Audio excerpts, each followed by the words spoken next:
Mislim, zadnjič, ko je učilca vprašala, je čist rdeč ratov. Mislim, kakšna sramota. Drugi se mi potiho posmehujejo in me žalijo. Prosim za nasvet.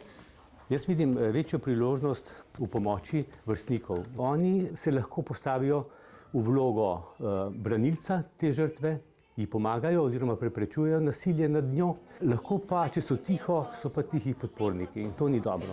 Učenci osnovne šole Grm so se letos posvetili medsebojnim odnosom, zato so nanje še posebej pozorni. Naprimer, nekateri se zelo slabo počutijo zaradi tega, ker se jim posmehujejo in jih zbadajo. To se dogaja vedno večkrat, vedno pogosteje, zato ker pač svoje težave nalagaš na nek način potem na drugega.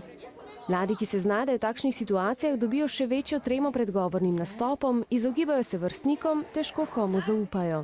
Pomaga mu, da se zagleda vase, da pogleda svoja močna področja. Otroka je najprej potrebno osebnostno ukrepiti. Če bo sam osebnostno močnejši, bo lažje nekako jih preslišal, spregledal, kot če je že osebnostno šibak. Tudi mladi imajo nekaj nasvetov. Da bi tudi tisti ljudi, ki jo izzivajo, spoznala, ker lahko da imajo tudi oni probleme. Mogoče bi lahko se pogovorila s temi sošolci, kaj je narobe, pač zakaj jih tako moti vse pri njej. To je kar težko se soočiti z nekom, zato rabiš znati zbrati pogum, ampak če hočeš to rešiti, je treba zbrati pogum.